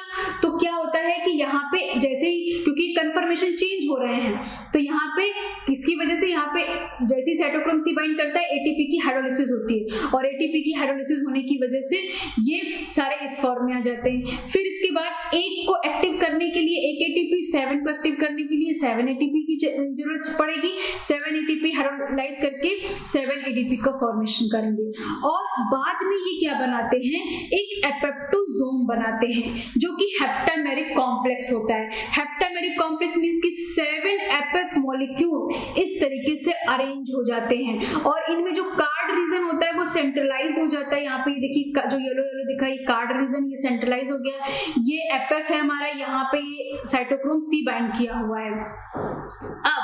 अब क्या हो गया, अब हम लोगों ने कहां तक प्रोसेस देखा था, हमने देखा कि साइटोक्रोम सी रिलीज होता है, एफएफ एटीपी हाइड्रोलिसिस करता है और एफएफ का कन्फर्मेशन चेंज होता है और अब क्या होगा, प्रोकैस्पेज 9 किस तरीके से रिक्रूट होता है। अब यहाँ पे देखिए इतना काम हो गया, साइटोक्रोम सी रिलीज हो गया, जो एफएफ था वो क्या हो गया, वो उसने एटीपी जैसे साइटोक्रोम सी ने बाइंड किया, एटीपी हाइड्रोलिसिस हुई, कन्फर्मेशन चेंज हो गया एफएफ का और इस तरीके से हेप्टामेरिक फॉर्म में ये आ गए। 7 एफएफ इस तरीके से अरेंज हो जाते हैं। कार्ड रीजन को जो कि क्या है, कैस्पेज रिक्रूटमेंट डोमेन, इसको क्या बोलते हैं, कैस्पेज रिक्रूटमेंट डोमेन इस तरीके से सेंट्रलाइज हो गया। अब ये क्योंकि डोमेन है क्या, कैस्पेज को रिक्रूट करने वाले डोमेन है, तो अब क्या होगा, कैस्पेज यहाँ पे रिक्रूट होना शुरू करेगा। लेकिन कैस्पेज किस फॉर्म में रहेगा, कैस्पेज रहेगा प्रोकैस्पेज के फॉर्म में।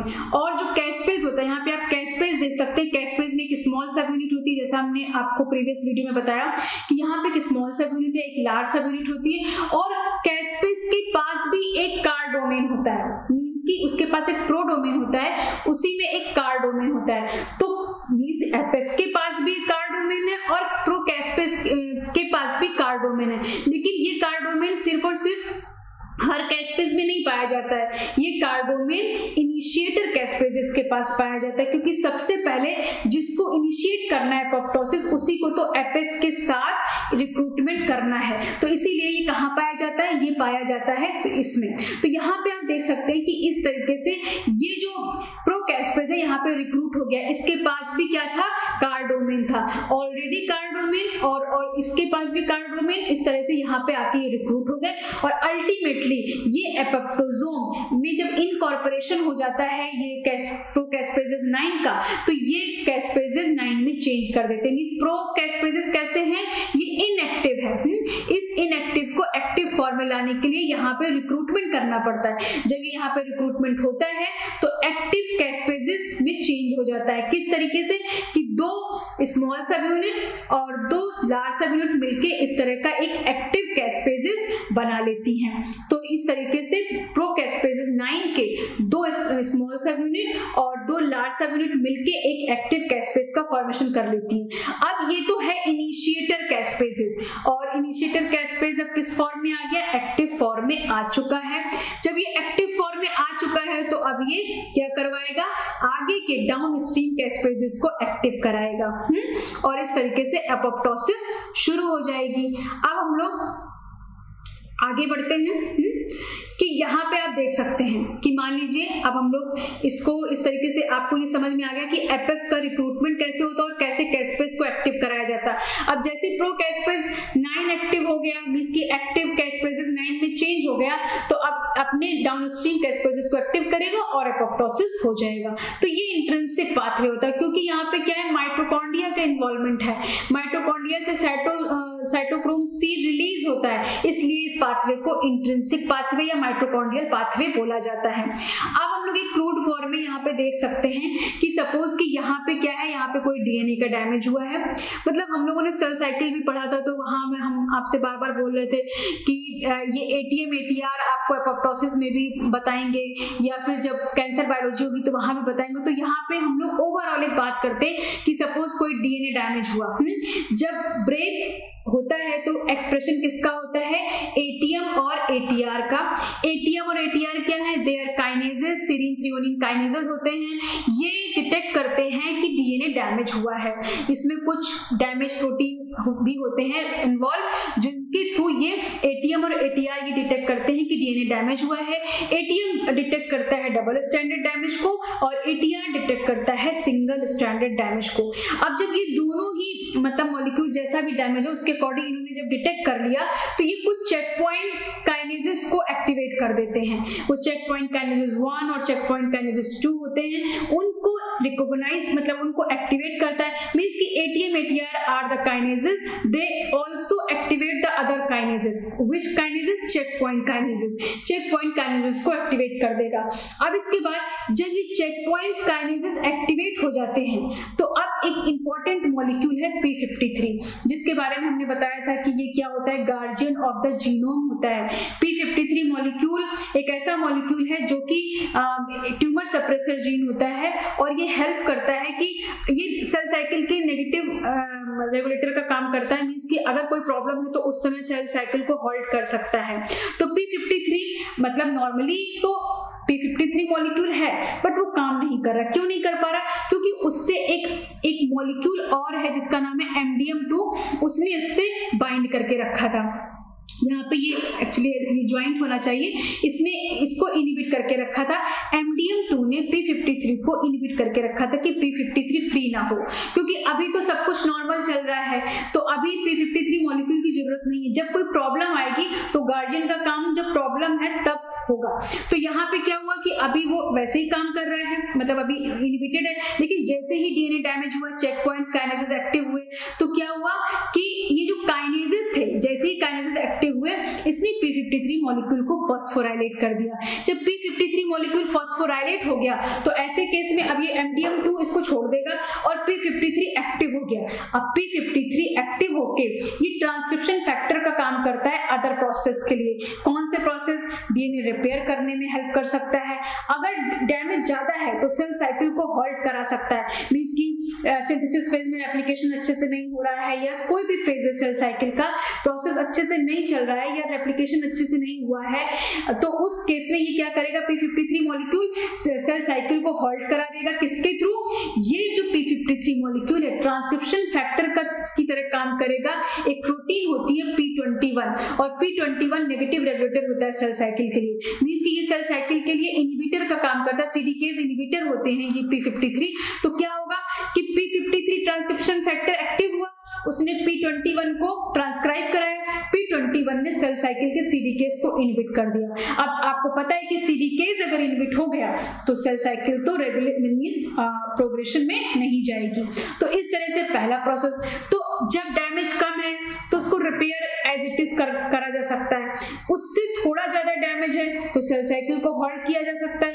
लेकिन बहुत ज्यादा डैमेज है, सेल अब रिपेयर करने की कंडीशन में नहीं है, तो उस केस में P53 की मॉलिक्यूल की सिंथेसिस बढ़ जाती है और बढ़ने के बाद वो क्या करता है कि ऐसी प्रोटीन्स को बनाने लगता है जिसका नाम है प्रो एपोप्टोटिक जीन का एक्टिवेशन कर देता है। जैसे कि जिसमें BH3 फैमिली की प्रोटीन होती है, नॉक्सा और प्यूमा। ये हमने आपको सेल साइकिल में भी बताया था।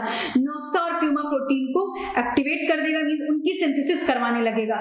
और उनकी जब सिंथेसिस होने लगेगी तो क्या होगा, ये कैसी प्रोटीन है, ये है pro apoptotic protein. BH3 protein को बिलोंग करती है, सब फैमिली को बिलोंग करती है। ये प्रो एपोप्टोटिक है, तो ये क्या करेंगी, ये एपोप्टोसिस करवाने लगेंगी। और ये क्या, ये सब प्रोटीन जैसे बैड, हमने आपको बताया बैड क्या करती है, बैड प्रोटीन ये भी क्या है, प्रो एपोप्टोटिक प्रोटीन, ये BCL2 और BCL XL प्रोटीन से बाइंड कर लेती है। ये इनहिबिटरी प्रोटीन है, मींस की एपोप्टोसिस को होने नहीं देती है। तो अभी तो एपोप्टोसिस करवाना है क्योंकि सेल बुरी तरीके से डैमेज हो चुकी है, अब उसमें रेप्लिकेशन या रिपेयर का कोई फायदा नहीं है। तो ऐसे केस में सेल को डेथ करना होता है। तो ऐसे केस में क्या होता है कि P53 molecule and pro apoptotic protein की सिंथेसिस को इनहैंस करा देता है। और वो जब इनहैंस होता है तो ये एंटी एपोप्टोटिक प्रोटीन को इनहिबिट कर देता है। वो कौन सी एंटी एपोप्टोटिक प्रोटीन होती है, BCL2 और BCL-XL प्रोटीन। और इस तरीके से फिर क्या होगा कि बैड और बैक्स दो मॉलिक्यूल, जैसा कि हमने बताया था कि ये क्या करते हैं, चैनल का फॉर्मेशन कर लेंगे। क्योंकि ये जो BCL2 और BCL-XL था, इसने इन प्रोटीन को भी इनहिबिट करके रखा था जो कि प्रो एपोप्टोटिक प्रोटीन थी, तो ये चैनल भी नहीं बना पा रही थी। तो जब ये इनहिबिट हो गया तो ये चैनल भी बना पाएंगी और इस तरीके से आगे ये एंटी एपोप्टोसिस भी शो नहीं करेंगी। तो ये चैनल का फॉर्मेशन हो जाएगा और चैनल फॉर्म होगा तो साइटोक्रोम C रिलीज होगा। साइटोक्रोम C रिलीज होगा तो क्या होगा कि फिर एपोप्टोसिस, मतलब जैसा हमने बताया कि क्या होगा, एपिफ साइटोक्रोम C पे बाइंड करेगा और एपिफ में क्या होगा, कार्ड डोमेन रिलीज हो जाएगा जैसे कि वो बाइंड किया हुआ था।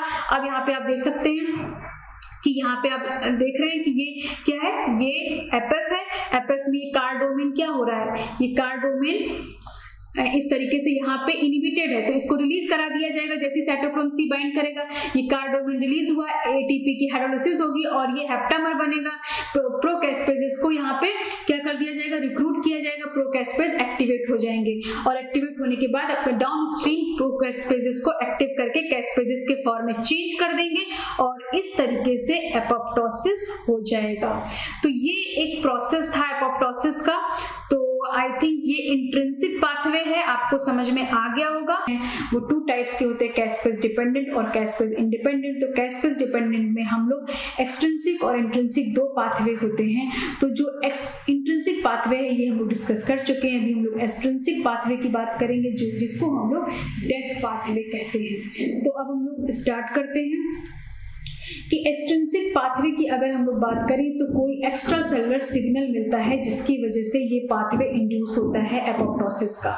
तो वो सिग्नल क्या होता है, वो कोई डेथ सिग्नल मिलता है जिसकी वजह से सेल में एपोप्टोसिस होती है। तो सपोज कि यहाँ पे एक फ्लो चार्ट बना हुआ है कि कोई सेल सरफेस पे रिसेप्टर है, उस रिसेप्टर को हम लोग डेथ रिसेप्टर बोलते हैं।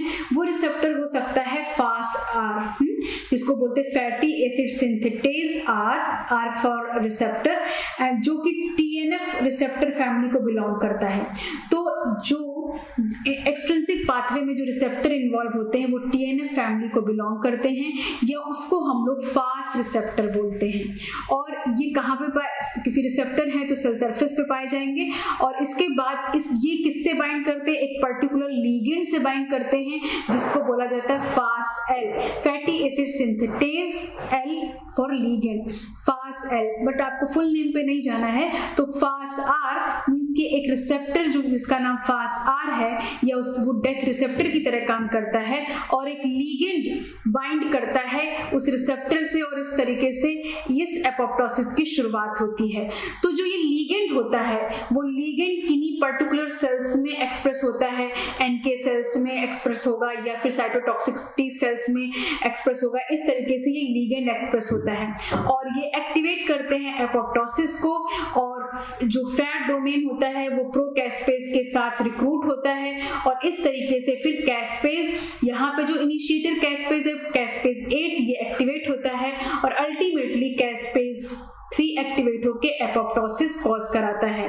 तो अभी हम लोग इसके बारे में थोड़ा सा डिटेल में देख लेते हैं कि किस तरीके से ये चीजें होती हैं। तो यहाँ पे कुछ प्लेयर्स हैं जो बहुत इंपॉर्टेंट रोल प्ले करते हैं, जैसे कि फैड का नाम है fast associated death domain, interaction of FAS-R and death domain. Means कि जो ये रिसेप्टर है ये स्पेसिफिक टाइप का रिसेप्टर है जो कि TNF रिसेप्टर होता है। यहाँ पे जो ये TNF रिसेप्टर है, ये TNF रिसेप्टर में आप ये जो FAS-R जो है, ये जो रेड आपको दिख रहा है ये FAS-R है। यहाँ पे देखिए FAS रिसेप्टर ये है, इससे यहाँ पे ये FAS-L लीगेंड ने बाइंड किया है। अब ये जो FAS है एक फैट का फॉर्मेशन होता है। वो फैड क्या होता है, फैड को बोलते हैं fast associated death domain. Means कि यहाँ पे क्या है कि यहाँ पे एक तरीके से डेथ डोमेन से एक मॉलिक्यूल और इंटरेक्शन करता है, तो उसको बोलते हैं fast associated death domain interaction of FAS-R। Means कि ये R मॉलिक्यूल और यहाँ पे DD का इंटरेक्शन हो रहा है इसके साथ, है ना, डेथ डोमेन का। तो इस तरीके से ये बनाता है फैड, और फैड एक एडेप्टर होता है, एडेप्टर प्रोटीन की तरह काम करता है। मीन्स कि अब ये क्या करेगा, इसमें ये देखिए ये डेड डोमेन होता है। डेड का मतलब क्या है, death inducing death effector domain, death effector domain. तो ये क्या है, डेथ इफेक्टर डोमेन होता है। और इस डेथ इफेक्टर डोमेन से फिर क्या हो जाता है कि यहाँ पे प्रोकैस्पेजेस इनएक्टिव फॉर्म में होते हैं, उन प्रोकैस्पेजेस से ये बाइंड करता है।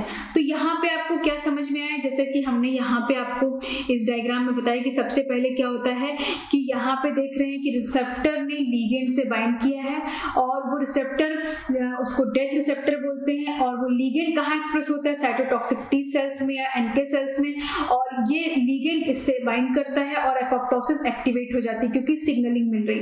और फैड रिक्रूट होता है, ये फैट प्रोकैस्पेजेस को कैस्पेजेस 8 में मींस कि इनएक्टिव कैस्पेज को एक्टिव कैस्पेज में चेंज करता है। कैसे चेंज कर पाता है, यहाँ पे आप देख सकते हैं कि ये जो फैट डोमेन है इसका ये एक डेड पार्ट जो है जिसको बोलते हैं डेथ इफेक्टर डोमेन, ये मॉलिक्यूल ये इनएक्टिव प्रोकैस्पेज है। ये जो आपको दिख रहा है ग्रीन, ये क्या है, इनएक्टिव प्रोकैस्पेज मॉलिक्यूल है।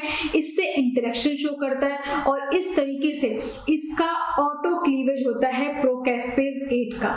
जब ये इसके साथ अटैच होता है तो यहाँ पे क्या होता है कि यहाँ पे ऑटो क्लीवेज होता है प्रोकैस्पेज 8 का और एक कॉम्प्लेक्स का फॉर्मेशन होता है।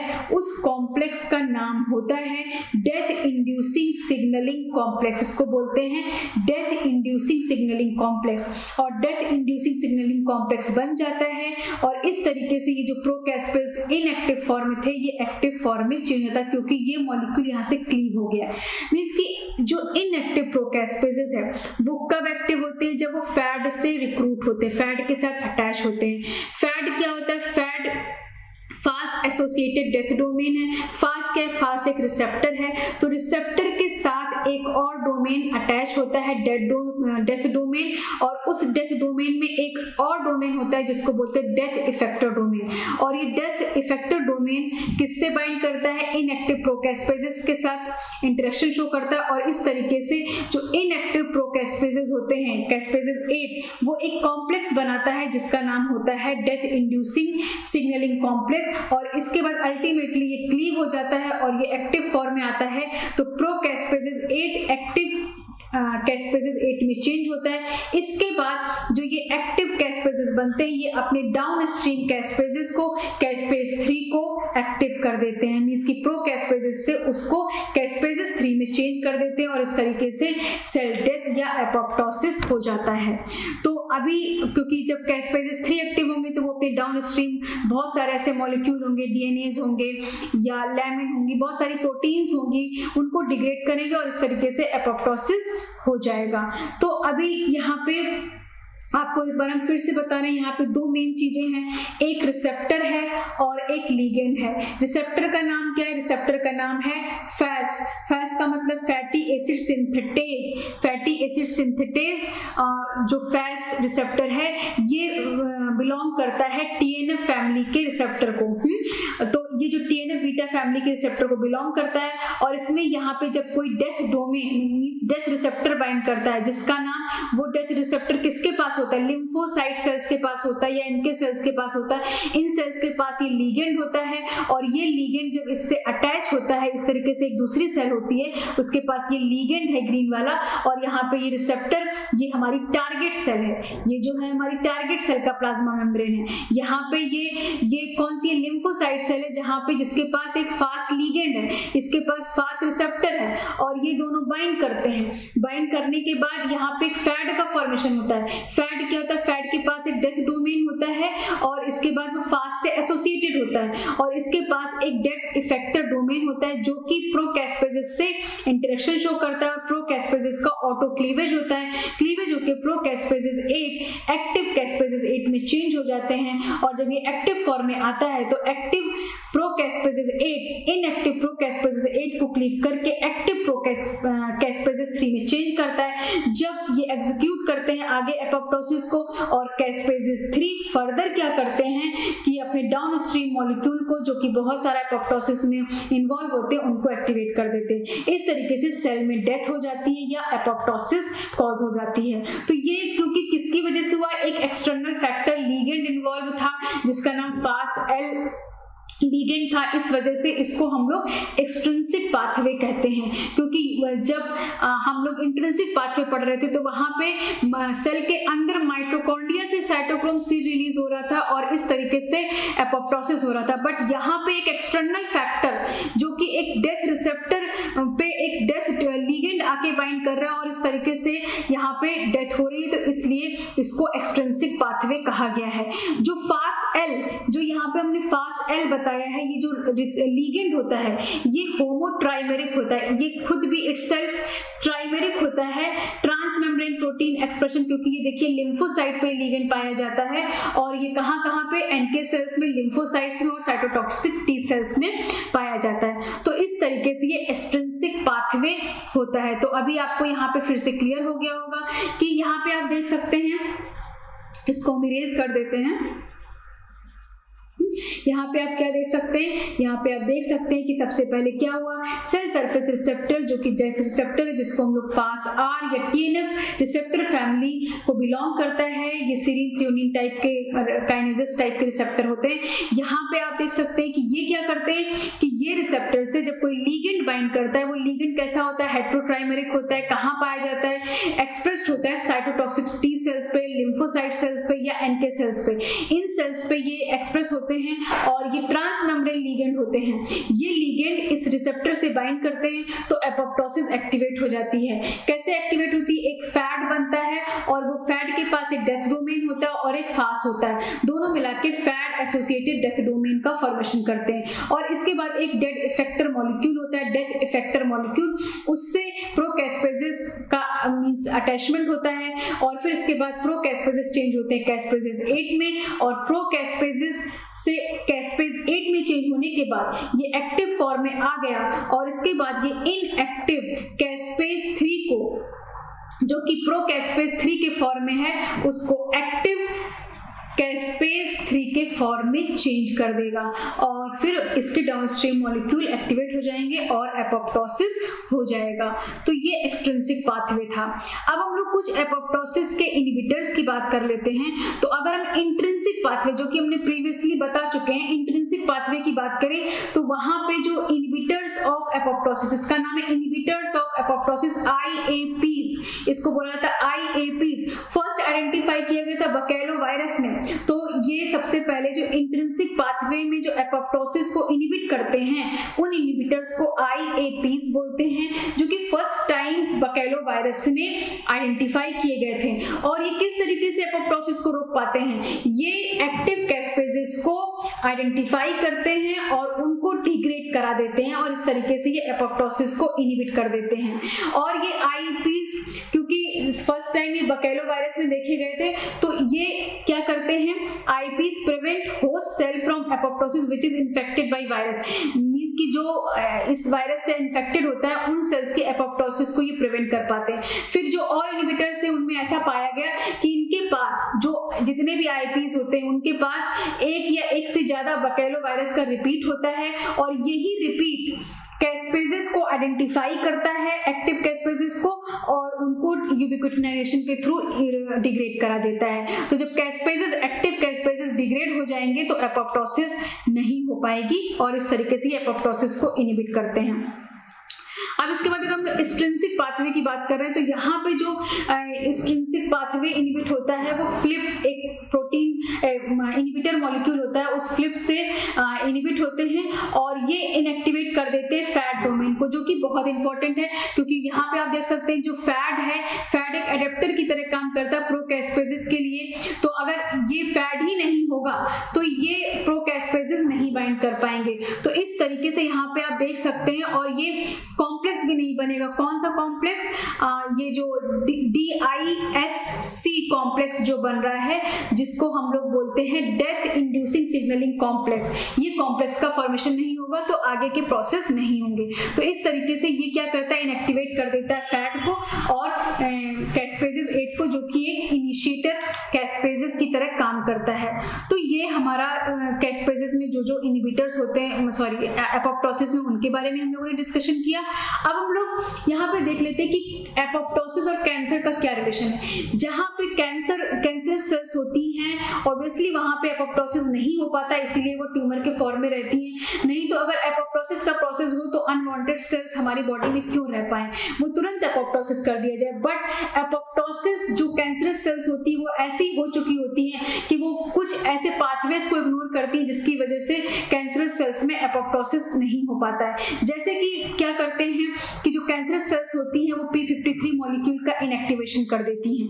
तो P53 मॉलिक्यूल आपको पता है कि ये बहुत इंपॉर्टेंट मॉलिक्यूल है इस सेल का, ये जीनोम का गार्जियन होता है। अगर ये डीएनए डैमेज को रिपेयर कराता है या सेल साइकिल को इनहिबिट कराता है, मतलब P21 के थ्रू इनहिबिट करा देगा, तो भी अगर सेल साइकिल भी नहीं चल रही है तो जो मैसिव प्रोलिफरेशन होता है वो भी नहीं होगा। लेकिन ये क्योंकि P53 को ही इनएक्टिव कर दे कैंसरस सेल्स कर देती हैं, और दूसरा कि P53 ATM और ATR के थ्रू क्या करवाता है, चेक पॉइंट्स को एक्टिवेट करा देता है, या फिर P53 जो प्रो एपोप्टोटिक प्रोटीन होती हैं जैसे कि नोक्सा और प्यूमा को क्या कराता है, फॉर्मेशन कराता है, क्योंकि ये उसके लिए ट्रांसक्रिप्शन फैक्टर का काम करता है इन प्रोटीन्स के लिए। तो ये जब इनएक्टिव हो गया तो ये सारी चीजें नहीं हो पाएंगी, ना तो प्रो एपोप्टोटिक प्रोटीन बन पाएगी, ना तो डीएनए डैमेज हो पाएगा, ना तो सेल साइकिल ही रुक पाएगी कि भाई प्रोलिफरेशन ही ना हो, ट्यूमर का साइज ही ना बड़ा हो। तो ये सारी चीजें नहीं हो पा रही क्योंकि कैंसरस सेल्स में P53 को इनहिबिट कर दिया जाता है। दूसरा, ये जो कैंसरस सेल्स होती हैं BCL2 का प्रोडक्शन करती हैं। BCL2 क्या है? BCL2 एंटी एपोप्टोटिक प्रोटीन है।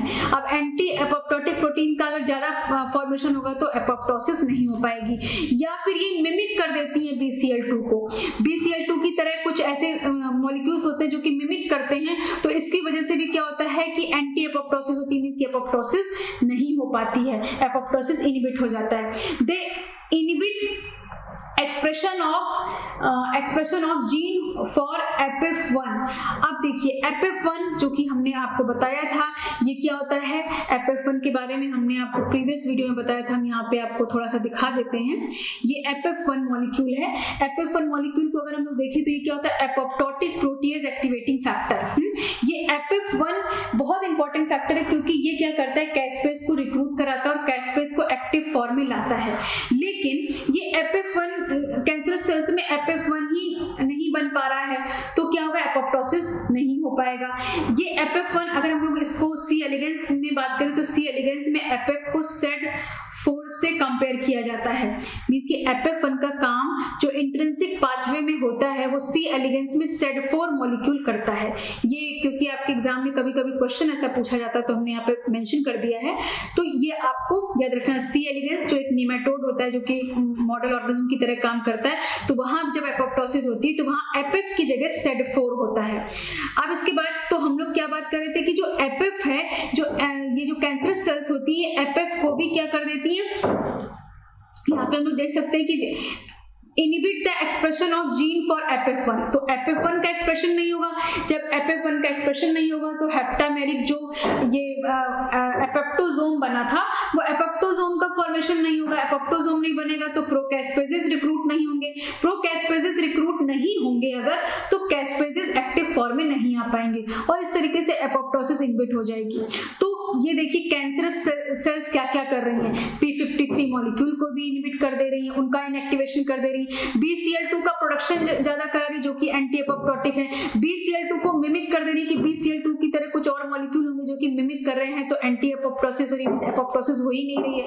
एक्सप्रेशन ऑफ मींस की इनहिबिट कर रही हैं FF1 के जीन एक्सप्रेशन को, जो FF1 बहुत इंपॉर्टेंट है जो कि कैस्पेस को रिक्रूट कराने में हेल्प करता है, तो उसको भी नहीं होने दे रही है। तो इस तरीके से कैंसरस सेल्स में एपोप्टोसिस नहीं हो पाती, क्योंकि एपोप्टोसिस तो अच्छी चीज है, अगर जिसको कैंसर हो रहा है और वहां पे उन सेल्स में एपोप्टोसिस हो जाए तो कैंसर हो ही ना, मींस कि जो भी अनवांटेड सेल्स हैं तो वो रिमूव हो सकती है बॉडी से।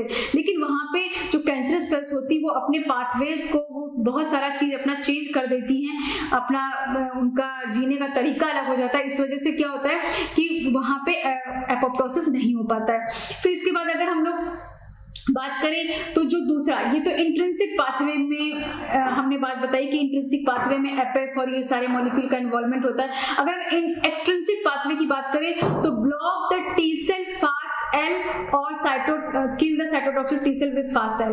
मतलब कि दूसरा ये जो फास्ट सेल मींस कि हमने आपको भी जस्ट बताया एक्सट्रिंसिक पाथवे में कि फास्ट सेल एक लीगेंड होता है, फैटी एसिड सिंथेटेज एल एक लीगेंड है जो कि R रिसेप्टर से बाइंड करता है और ये डेथ लीगेंड होता है।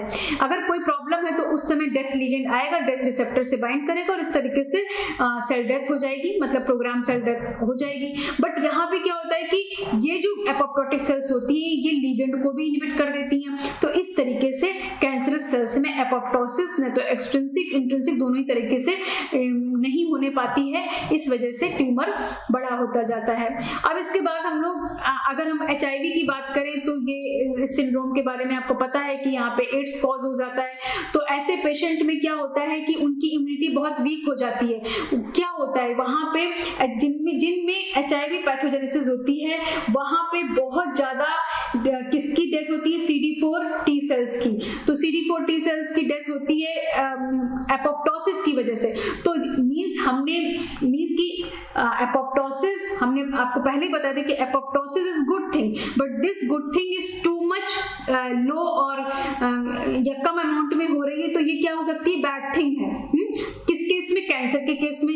लेकिन अगर एपोप्टोसिस जो कि एक अच्छी चीज है बहुत ज्यादा हो रही है कहीं पे तो वहां पे भी ये बैड थिंग हो सकती है, जैसे कि HIV, जिन पेशेंट को HIV होता है वहां पे एपोप्टोसिस इनके इम्यून सेल्स में बहुत ज्यादा होने लगता है। तो इस तरीके से ये कॉज करता है। तो ये यहाँ पे फिर हम लोग इस यहाँ